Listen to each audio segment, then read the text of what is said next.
they work together in a unified field for the highest good of all.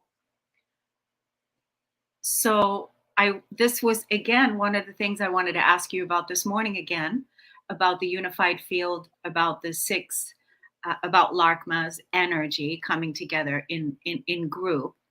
And you just started talking about it while we were getting ready to go live. And while you said it, I pressed the button and we are now live.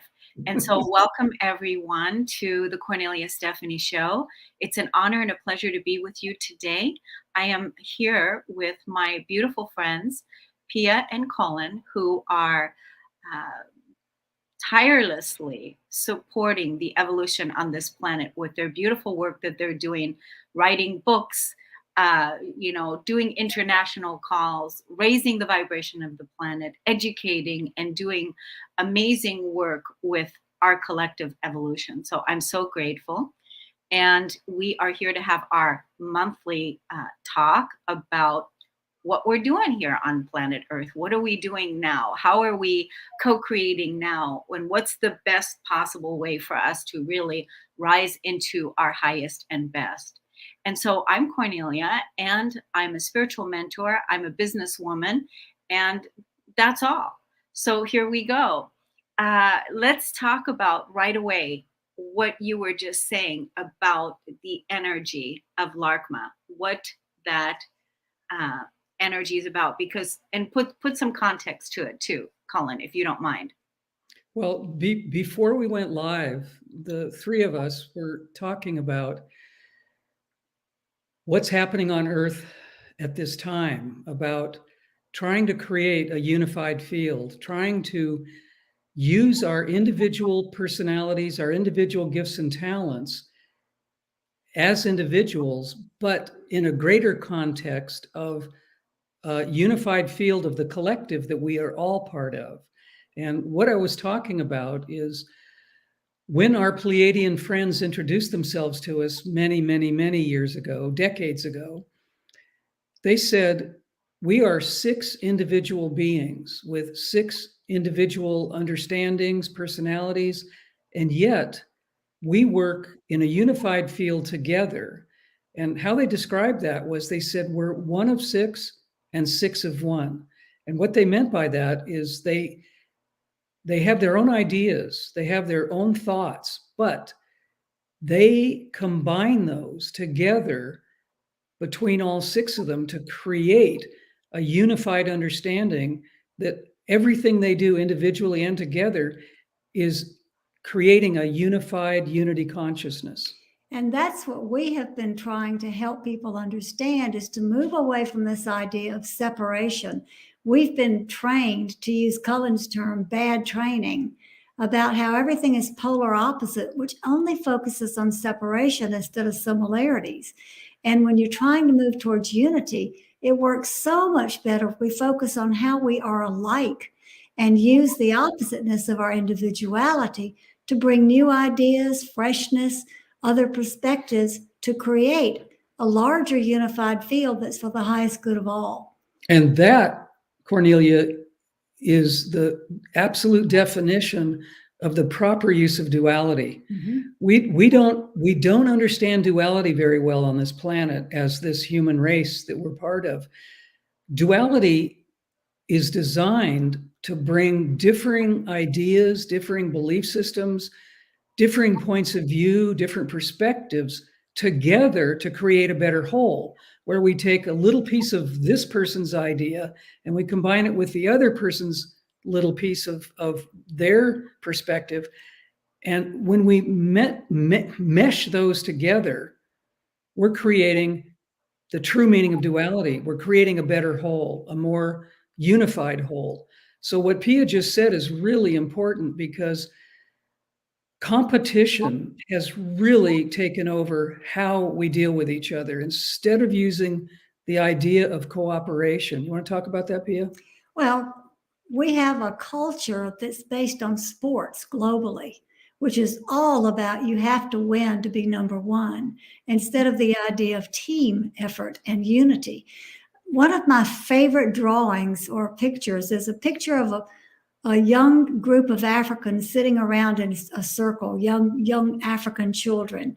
And there's a story that goes along with it about how some people went to Africa and tried to teach the children how to compete. And they said, "We'll line up here and we're going to race to that tree, and whoever gets there first gets this bag of candy." And they were very puzzled and they didn't know what to do and how to react about that. So the rules were explained again.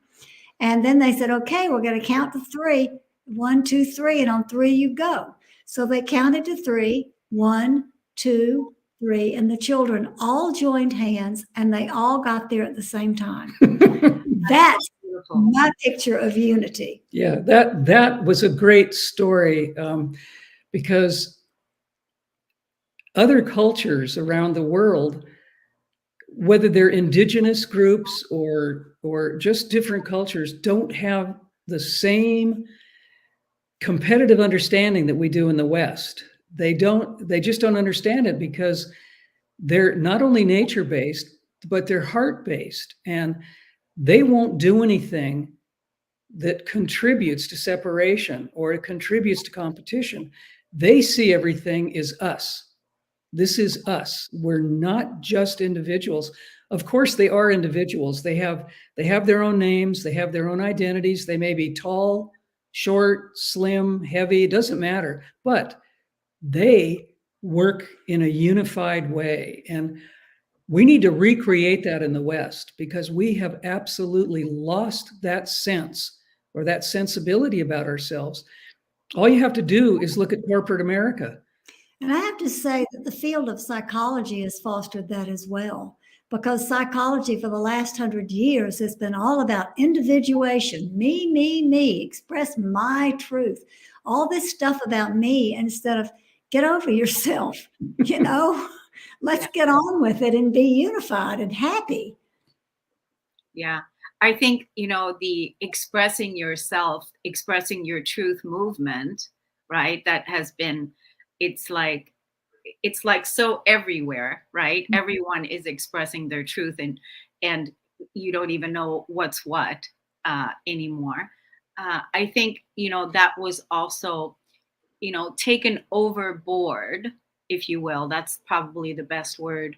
Taken overboard because of the suppression that had been had, in our past. And so it's like, okay, so we were suppressed for, hundreds of years, and now we're not going to be suppressed. So let it all come out. Let your truth come out. Speak your truth. Speak your truth. And again, it was taken overboard. So it would be helpful if people would say, when they're speaking, this is what I feel, or this is what I believe, instead of this is my truth, because truth is universal. Everything else is opinion or facts. So we have mislabeled that whole idea of being individual and contributing the importance of the individual perspective. Individual perspectives are very important, but don't hold on to it as truth because you're missing a larger picture when you do that. Yeah. Can I add something there?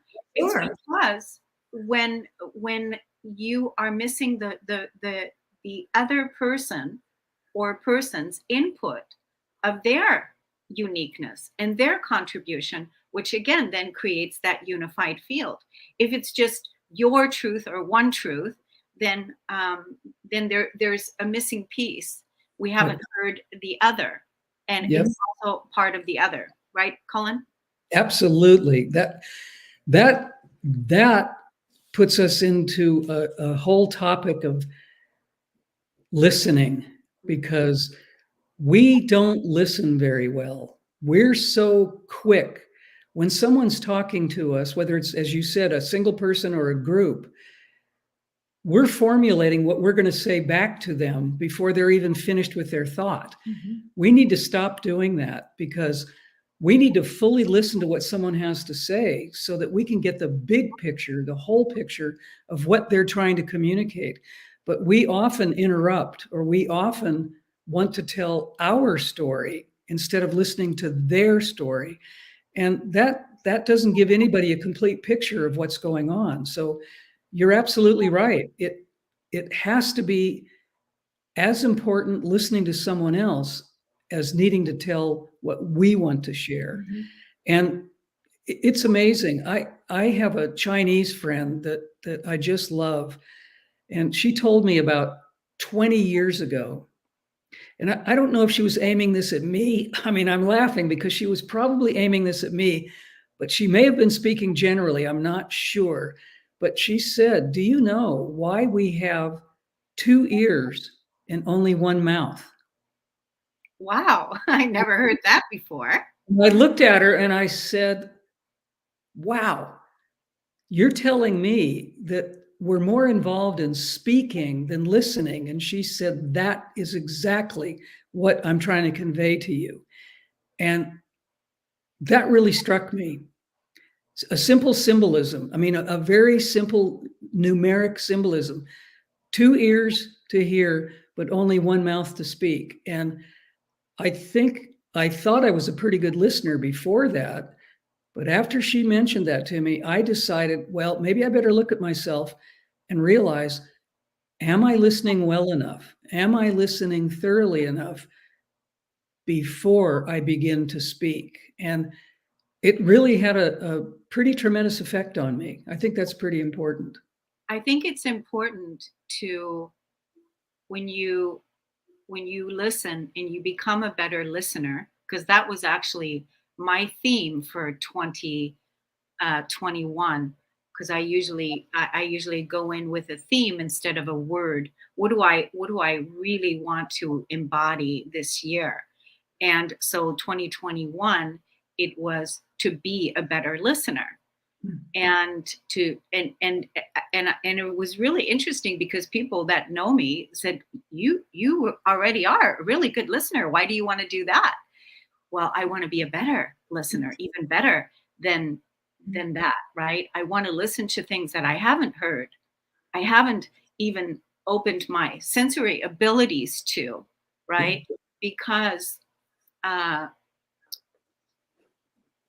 you were talking about how people right away want to tell their story when they're, as soon as you're listening to someone, they're formulating their story before the other person's even finished, instead of letting it land, Mhm. instead of letting the other person, finish and letting it land. It's the same thing if you have, let's just say, two people. It could be a couple, or you have two people, two friends or whatever, and they have established, when they get triggered between each other, they've established this holding space piece, that if you trigger me, I know there's something that's going to be coming up from my past because it's not something that you're doing.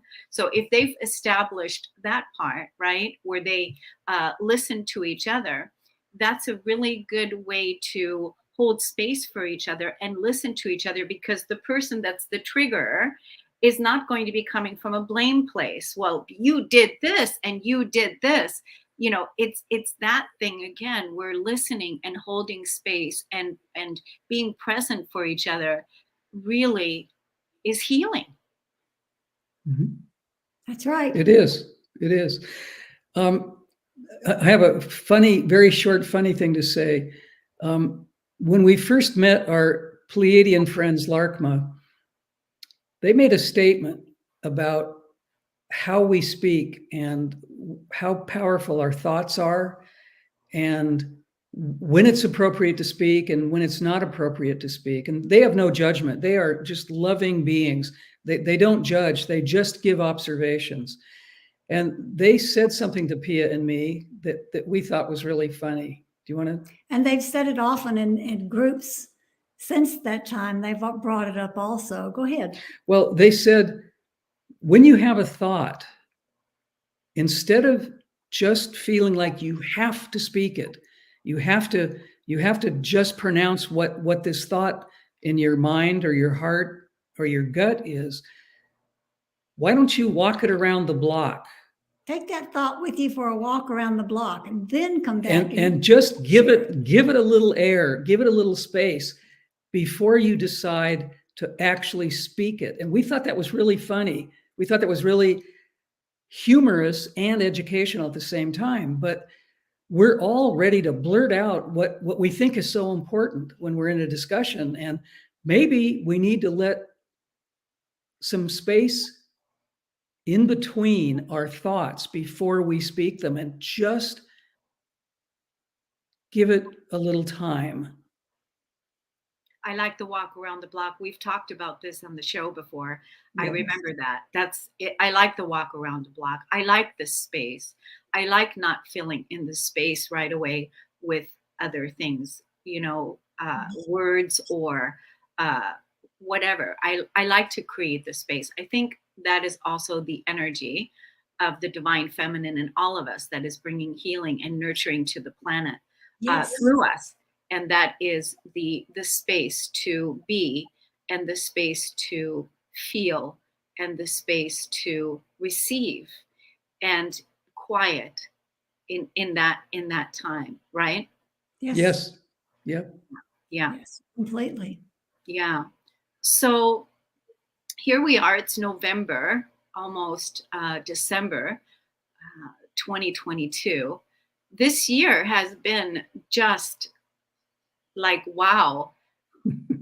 It's been so interesting because we talked about this.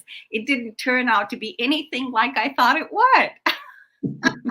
Right? What about you guys? Are you in that same space that it didn't really turn out to be anything that we thought it would? Or, what are your thoughts about that? My thought is I can't even remember what I thought at the beginning of the year because things have been happening and changing so rapidly. There's hardly any point in looking backwards at all. Right. Yeah. So it's just a continual blur of change is what we're all going through. And I think it's great. I know that the sun is being, we've got a lot of cosmic rays coming in today, and the magnetosphere around the planet is surrounded with plasma that's causing a lot of ascension symptoms yesterday and today. And so a lot of people are feeling physical symptoms that they don't know what that is.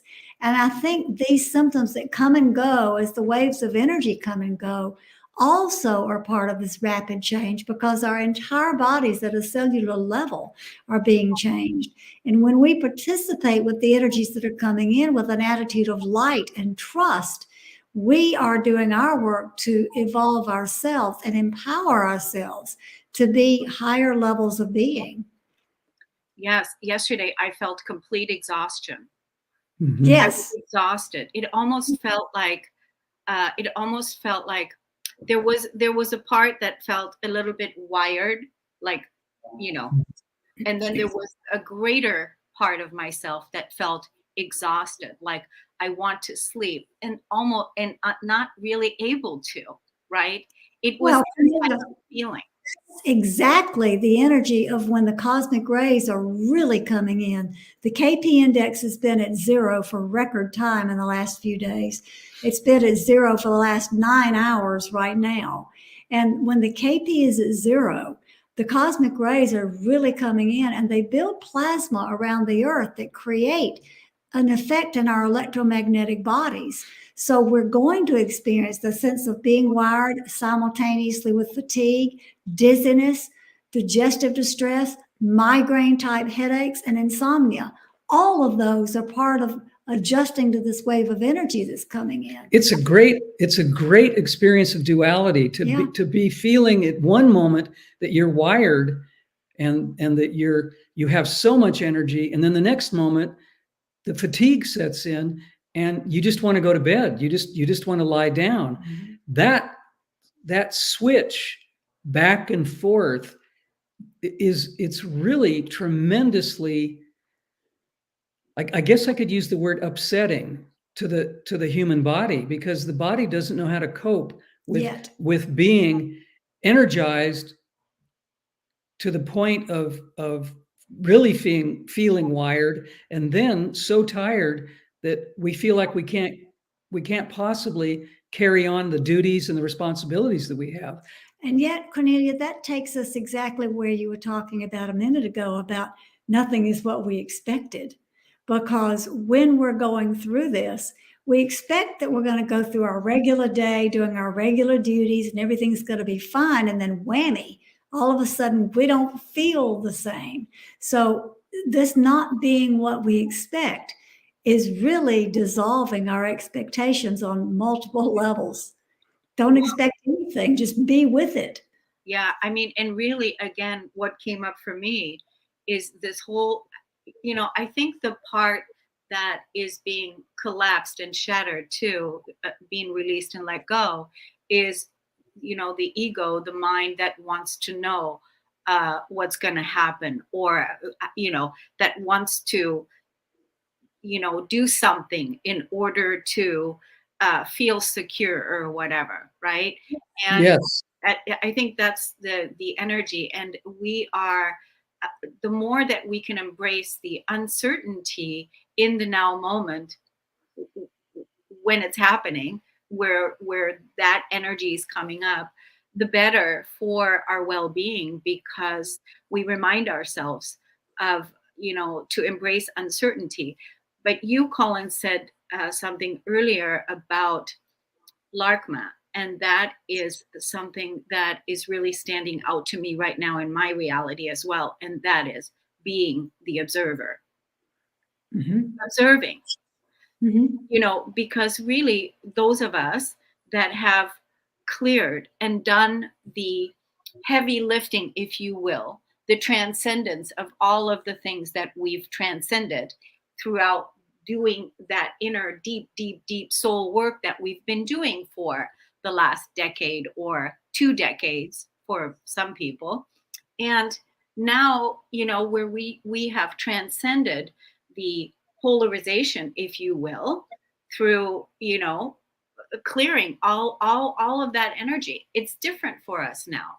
It's different because now we have, I was going to ask you, are you living in the new earth? Are you living in the new earth in consciousness? Are you living in the new earth?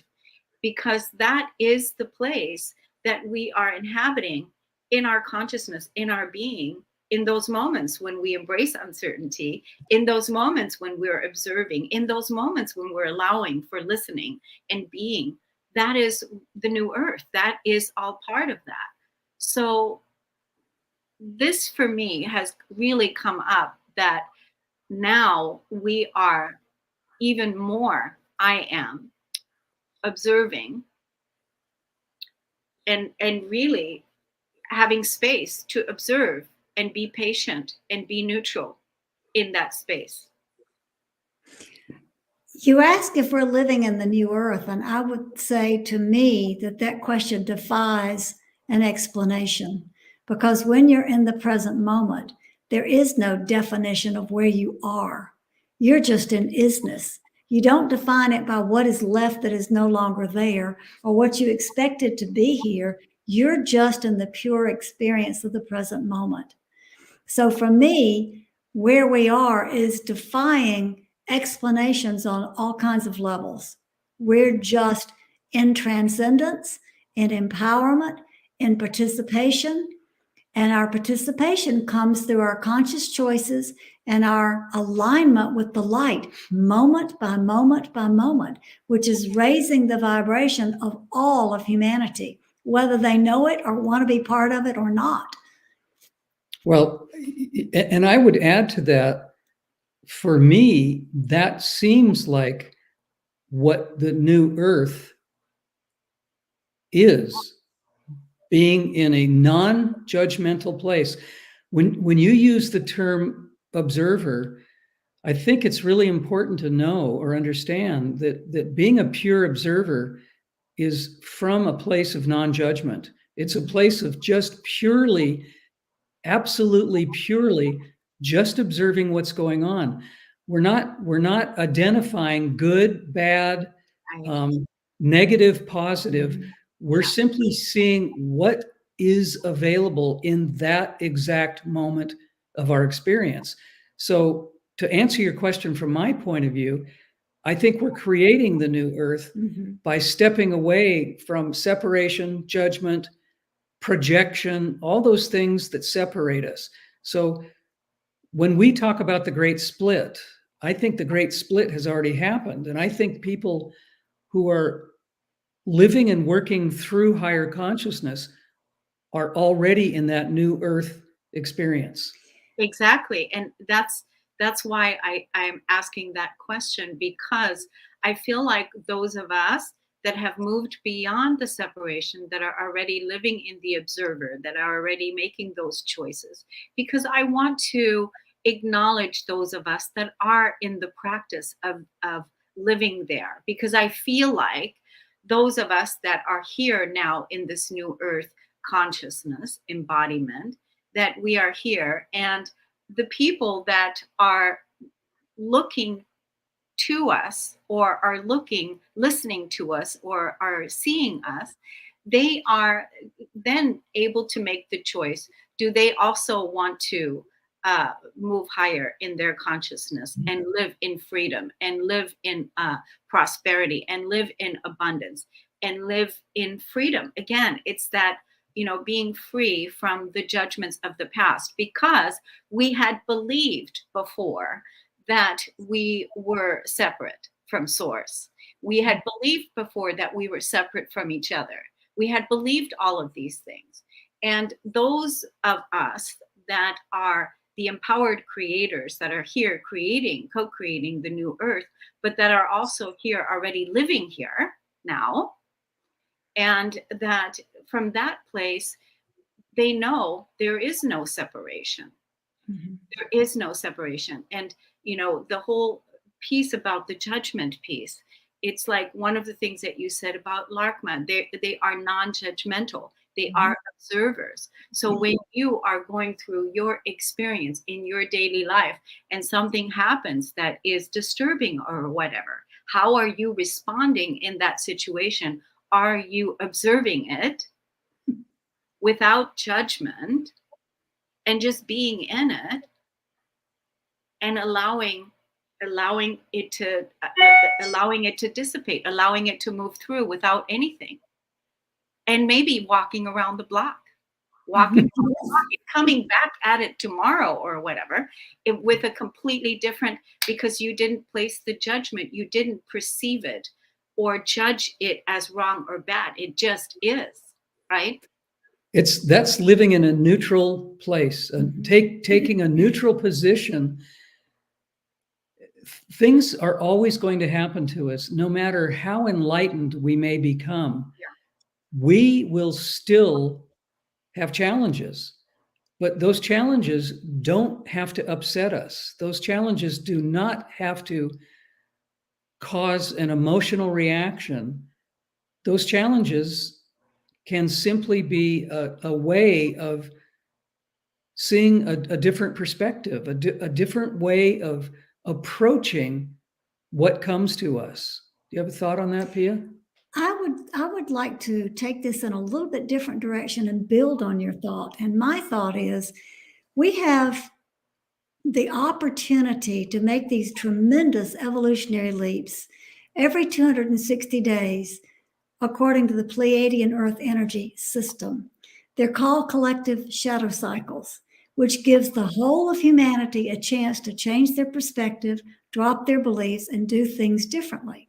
And we have, up until now, failed miserably at taking advantage of this opportunity. In our last Sunday's live call with Larkma congratulated everybody participating in that call for making a difference, and said, for the very first time, you've actually worked with the energies to change the consciousness level of the collective through the work that you're doing. And the second half of the collective shadow cycle will be much lighter. They also said that we could feel the energetic shift because it had already happened.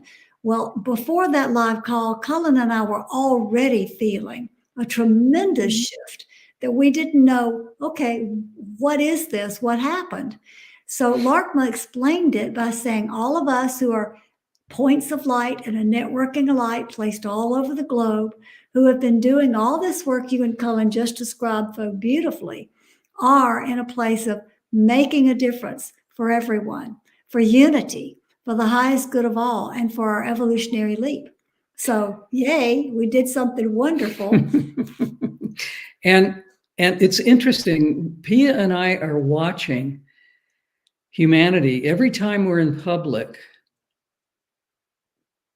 we notice whether someone that we're encountering is projecting light and love or not. And it's very interesting to see the energy coming out of their eyes, the energy that they're transmitting through their voices. And there is an absolute switch that we're seeing. Mm-hmm. We're seeing more and more people that are actually living the way we're describing right now, the way you've been describing, Kornelia, about living in the now moment and being neutral and not being so challenged by adverse things that come to us. And we're actually noticing people acting differently, or their energy is lighter. And can I add one word yeah, into that? What you're saying, their energy is kinder. yes, that's an important yes. word, and absolutely what we're seeing and feeling. Absolutely true. There's more smiles coming out of their eyes. They seem more open-hearted. It's just a difference.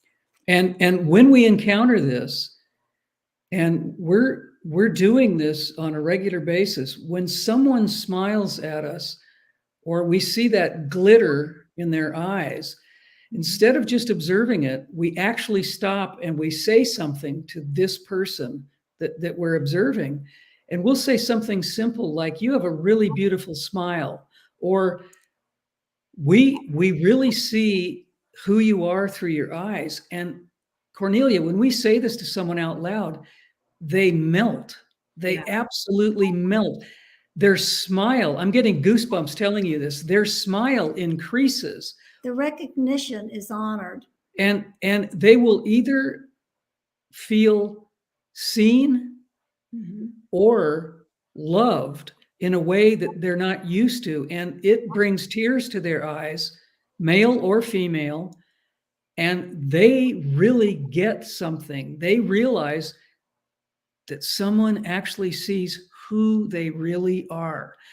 And it's amazing. I mean, people respond. I mean, we're talking about walking up to a stranger, someone we don't know, we don't have any experience with.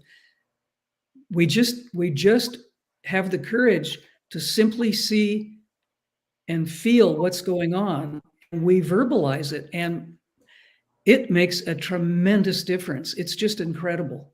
I had one today. I had a man that we had a short conversation, and I said, "I really like you." And he cocked his head and he looked at me and he said, "Why?" And I said, "Because you share a sense of happiness, you're kind, and your heart is open." And he looked at me with this huge smile and he said, "Thank you for seeing me." That's it. I think it's people are being seen in their humanity. Yes. But again, the human spirit, the kindness, the smile, that is the humanity shining through. When you would see in a world of darkness, in a world of duality, in a world of, chaos, there is kindness and generosity being extended between humans. Mm-hmm. And it's so simple. We can all do this. I mean, it doesn't take any great effort. It's not something we have to gear ourselves up to do. It's a spontaneous thing. You see something coming from someone, and we simply respond and reply to it, and it opens up a floodgate. Sometimes we'll have a conversation with someone we do not know, and it ends up being a wonderful sharing. And it's like, anybody can do this. We should all be doing this. And it's remarkable about how powerful it really is. I think even, having this conversation now, bringing the conscious awareness that this is what you all have observed and noticed in your reality. And that's why I even said the word kind, because I have noticed how much kinder people have been towards me, right? And extending kindness. And I just seeing their kind hearts and just seeing who they are, and how beautiful that is. So I think even just bringing our conscious awareness to invite you, the audience, to look for it, to see it in your reality as well, and see it unfold. Because sometimes we're not paying attention to it, right? We overlook it because we're busy, we've got too many things going on and whatnot. But to really take a look at how the people are responding to you with your presence and with your beingness, and how are they responding? Yeah. Unfortunate. Go ahead. I was just going to say thank you, Cornelia, for bringing that word up. I feel that kindness is the most important word in my vocabulary right now. When we think about words, we often think that love is the best word, but love has been used for advertising, it's trivialized, it's used all over the place in a way that does not really reflect the true essence of love. But kindness has not been distorted like that. It's a word that is still simple and dignified and extremely potent. And it's a word that we can use and we can also act on. And as you said, look for in others. My favorite word. You know, when I look at kindness and when I look at empowered, when we're empowered, that means that we're strong, and that means that we're resilient, that we're strong, we're empowered, we're in that. And so that's that energy. And then when we're looking at adding in the word kindness there, it's so beautiful to have that together. Well, several years ago, I was a featured article writer for the Kindred Spirit magazine in the UK, and they asked me for a quote that they could put on the front cover of the magazine. What is a quote that you try to live by? And I responded, my quote would be, treat everyone you meet with kindness, because you never know how much someone else is suffering. So I've been working with kindness for years as a power word, as a place of action, as a place of essence of who I want to be and what I want to put out into the world. The kindness has really served me as well, seeing people extend kindness to me. That has really touched me because, again, you know, a few shows back, we talked about, I shared my frustration of, you know, the hardness of being a warrior on the front lines. And, you know, after a while, you know, you've got that hardness, that hard edge or whatever, that PTSD, whatever you want to call it. And I've really been working at releasing that and softening that and bringing in the Divine Mother energy frequency to, you know, flow that through to heal those hard edges. And the way that it has shown itself to me in physicality is through the word kindness. That has brought the simplicity and the softness back to me, and also seeing that reflected back to me. Being kind to others, then being kind to me, right?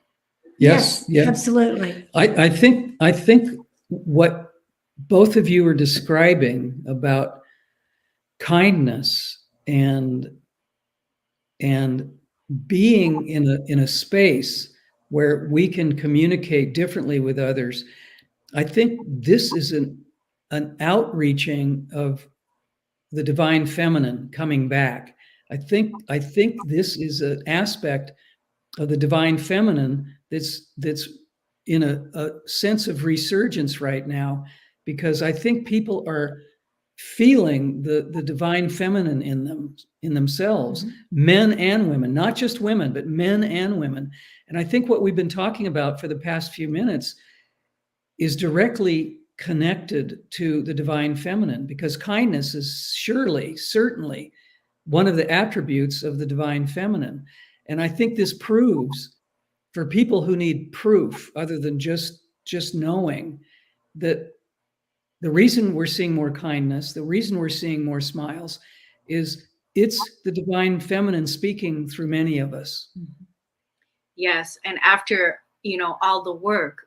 You mentioned that LARCMA was congratulating us that we feel much lighter, that we have taken more responsibility, if you will, throughout those cycles over the course of time. And we've taken more responsibility, and more people have embraced their creator state of being. They're responsible for the energy that they transmit. So we can either transmit energy of low frequency energy of fear, or what, you know, doubt or frustration or anger or hate, or we can embody more of the kindness, the empowered, the prosperity, the loving, that energy. And so now that's the energy I think that you were speaking of earlier, Pia, that we're all feeling now, this shift that has taken place. And maybe collectively, the light beings that are here doing this work on Earth, us Earth angels that are here doing this work, you know, maybe we have reached more and more of us that have now embodied that state of being. Yep. Yes. I think that's true. I think there's another aspect of what we're talking about that's pretty important.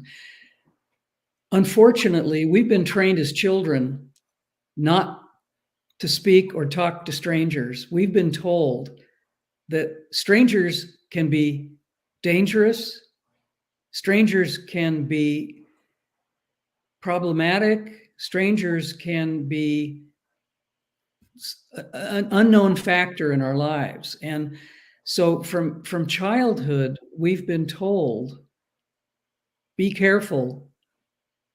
Don't talk to people you don't know, because you might get in trouble. Someone might do something to you that you don't want to happen. Can I insert something here? Yeah. That's more of that separating energy that has caused us to be trained very poorly. It is indeed. And I think because of that training, and I don't think that's just in the West, I think that's probably worldwide to some degree. And it seems to me that was some kind of safety net that parents and grandparents were trying to create to protect their children and their grandchildren. Unfortunately, it caused children to close their hearts down and not be available to speak to anyone that they meet on the street, anywhere, in any situation. And I think that separation that Pia just brought up is part of why it's so important to talk to people now, to simply walk up, have the courage just to walk up and either tell them that their smile is beautiful, or to just begin a conversation spontaneously, because we haven't done that. And if you look at large cities around the world, people don't look at each other. People don't talk to each other. They walk towards someone, but they avert their eyes. They either look down, or they look up, or they look sideways. They don't simply spontaneously have a connection just because we're all people. And I think that is what we're seeing change. I think people are realizing that separateness, that sense of not cooperating isn't working. It has never worked. And I think people are recognizing that we really need to communicate and to connect with each other. And I think the past 2.5 years, with the lockdowns, with the sense of control that we've had to live through, has actually made people realize that they want to talk, they want to communicate, they want to share. And so maybe we can look at this past 2.5 years as partially a productive educational experience, that we don't want to be shut down, we don't want to be locked down, we actually want to cooperate and create a much more holistic way of being together. Cooperate with each other, not cooperate with agendas and governments and mandates and that kind of thing, cooperating with each other. So I think possibly part of the changes we're seeing are because of what's happened to us in the last couple of years. And I'm seeing that as a very positive outcome, instead of seeing all of that turmoil and that tension as just a problematic situation. Maybe we've gained some huge ground by having that experience for 2 years plus, where we couldn't talk to people, we couldn't touch people, we couldn't communicate. Maybe that has really propelled us into a completely different way of seeing each other. I think the whole 2 years, last 2 years, has been on a spiritual level. So on a multidimensional level, there's been so many things that have come out of it for our new earth, our empowerment, showing us really taking a lot of people inside to discover themselves and to really discover what values are important to them, because prior to, we weren't looking at it. So there's so many wonderful things that have come out of it.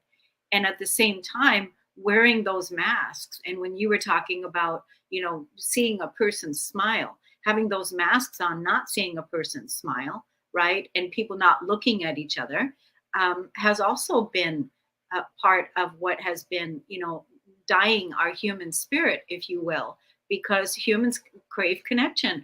We crave belonging. We want to belong to a tribe. We want to belong with each other. The other thing about humans is they love to give. That's also another thing. Humans love to give. They love to offer something. They love to give. And now, how do we give to each other in this new way of not being separate from each other, but from a place of kindness? How do we extend that kindness, and how do we give to each other, right, in this new way? So I think we have a lot to look forward to. I feel really optimistic right now. So I think part of, moving into Pia, you know my chart pretty well, because you know that I am a Sagittarius moon. And so now we're getting ready to get into that fire season. And I sure can't wait I can feel it coming on. I can feel it. Oh, wow. I'm looking forward to express more. And, and it's going to be interesting to see, because I've really been laying low as of recently. I've really been quiet, and also really looking at like, what is really next for me as a soul.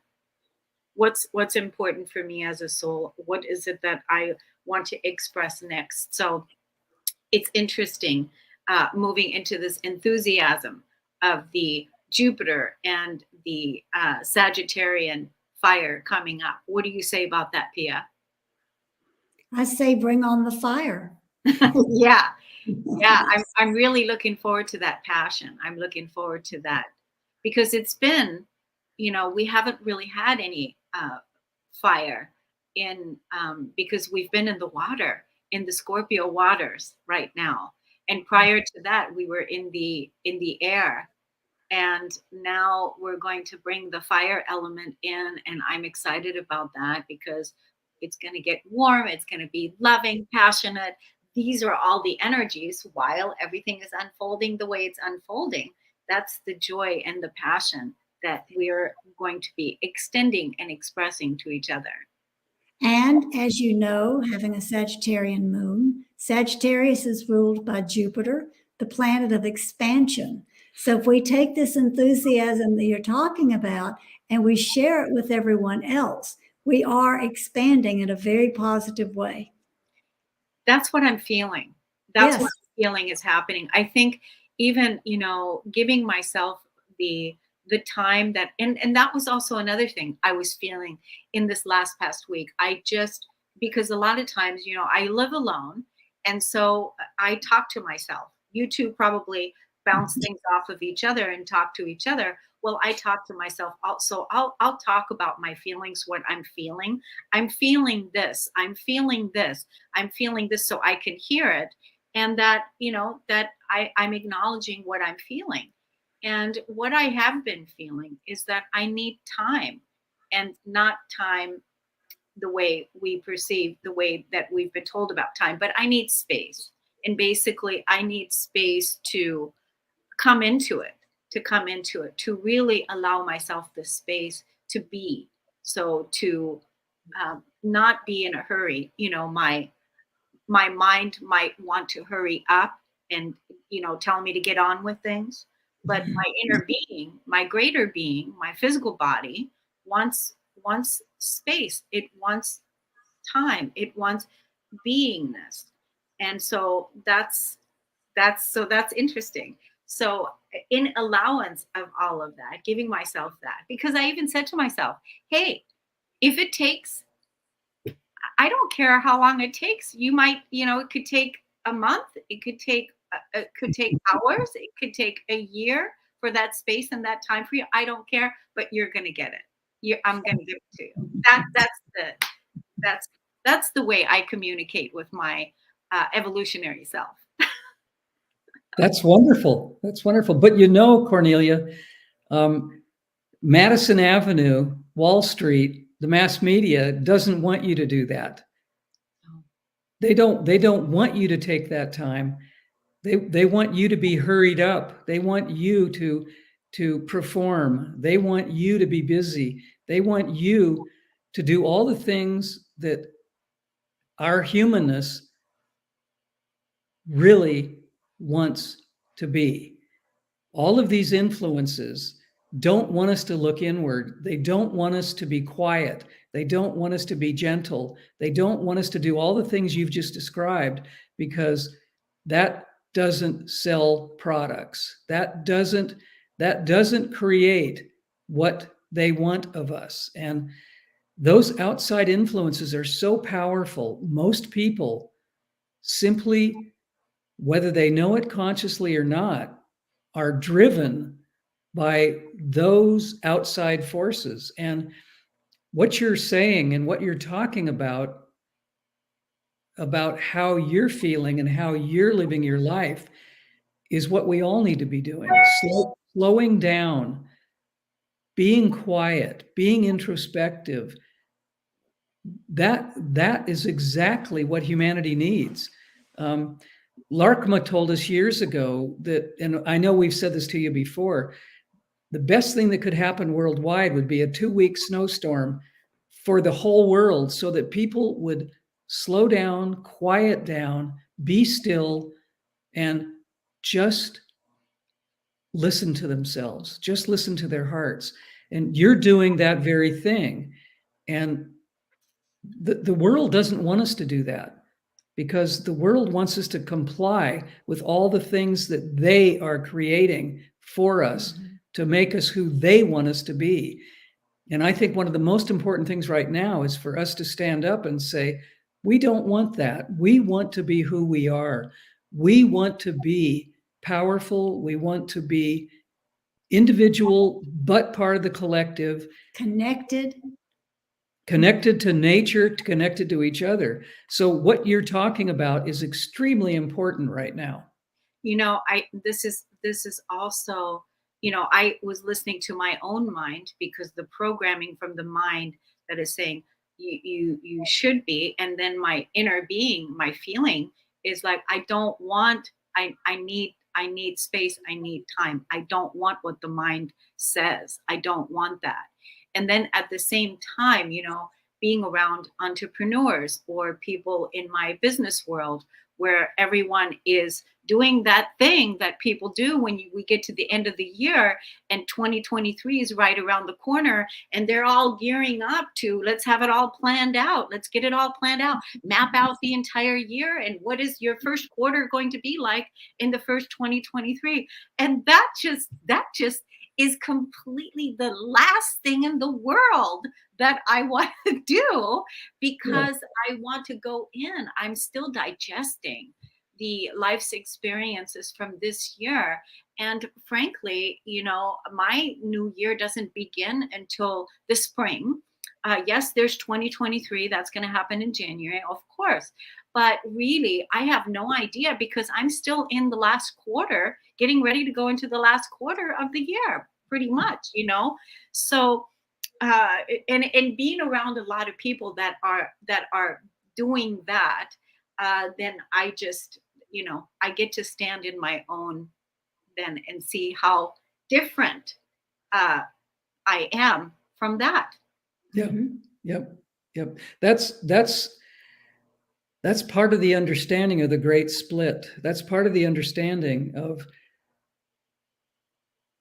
we can't really plan for the future, but we're taught, especially economically, career-wise, financially, we're taught exactly what you're describing that most people are involved with. And it doesn't give them a moment to live in the present moment. It's always forward thinking. It's always moving ahead. It's always doing something that is projected that will be good for us in the future. It doesn't work. It just doesn't Well, work. when we look at, even when I look at this year, 2022, like I didn't have the year planned out or mapped out or anything like that, but I thought the year was going to be different than it was. And so even that, and so I have no idea what my next year is going to be about. I don't even know. I have no idea, and I'm really okay with that, because right now my mastery, what my being wants, is to have the space to be, and also to observe, and to be neutral in this space, and to give my physical body some space and time to rest and Yeah. heal and recover from all of the energies that have moved through, whether it is the KPIs coming in from the great central sun, whatever it is, or the old energies that are being released out of my physical body. But I just want that space and time to be, so that I can really listen to my soul and see, what does she want, what's important to her now. And that's not related to ambition per se, like monetary things. It's not that. It is more on a soul level, because on a soul level, the soul isn't looking at the monetary. That's the last thing the soul is looking at. Yeah. We understand what you're talking about. Years ago, 20 years ago, 15 years ago, Pia and I would know in advance, 1 year, 2 year, maybe even 3 years, where we were going to be speaking. We knew what country we would be traveling to. We knew what hotel, what conference center. And about, I don't know, 12 or 15 years ago, that began to fall apart. And we could no longer try to know what we would be doing in the future. And then maybe 5 years ago, it became even more obvious to us that we couldn't absolutely know what a schedule was going to be like, because things change. The world changes, circumstances change, people change. And in the last couple of years, we don't know.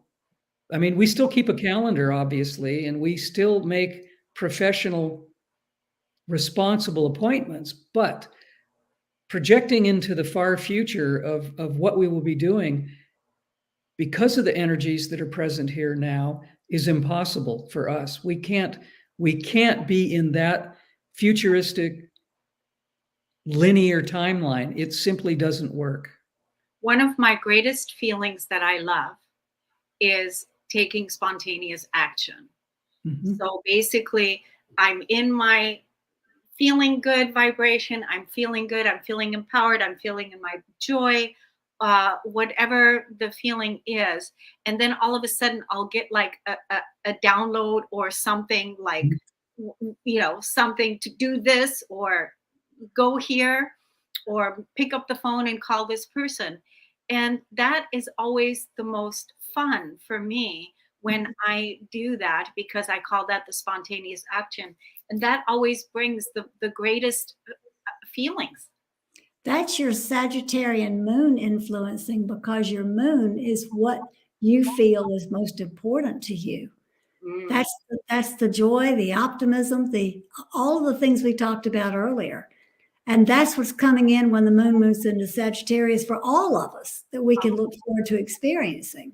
And those little experiences, well, maybe they're not so little actually, but those experiences can bring us that window of bliss, or spontaneous giddiness, or regeneration. Yeah. I mean, those moments can really show us, oh, we are living in the present. We are letting spontaneity be more important or more critical in our happiness or our soul's wish to be in the flow, to be in the cosmic flow. So having those moments is exceptionally important. And as you said a moment ago, recognizing them and living them is absolutely important.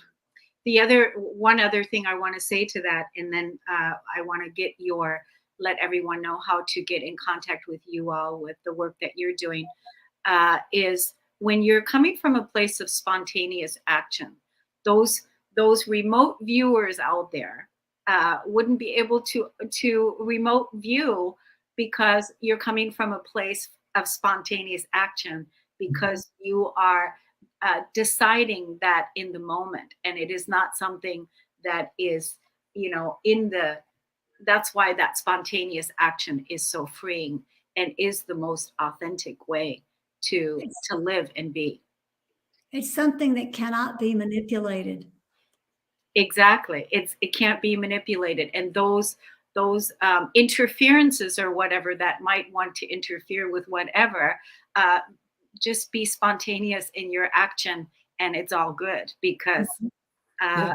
they never know. It never knows what you're about to do next. So That is a really good point, Cornelia. That is the recipe for freedom. Yep. that is, I think that spontaneous action is the way to truly be free for all of us, to spontaneously act and be in that moment when it calls, when it comes to us. And then there is no one that can interfere with whatever it is that you're acting in. Yeah. Yep. Yeah. No manipulation. So let's tell everyone how they can work with you, how they can look you up. Let's give all those handles, Pia. Our website is larkma.com, and that's spelled LAARKMAA.com. And you can find all the services that we do with Larkma there that Cullen and I share.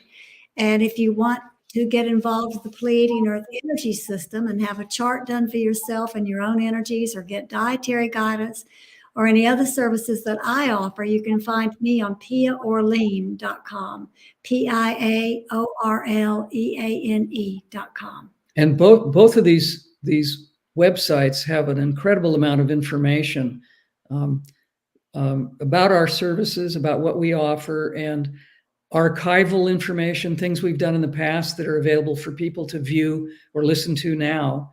So it's a tremendous amount of information and wisdom that's available to the public. It's a living library. It is your legacy. It is wonderful works that you have created. And I thank you so much for helping us in our evolutionary walk as we're walking each other home. I want to ask you, would you be so kind to subscribe to this YouTube channel and also hit that like button, because that's going to support us to bring you more of this beautiful content. We appreciate you so much. Thank you for tuning in, and we'll see you again next time. Bye, everyone. Bye-bye.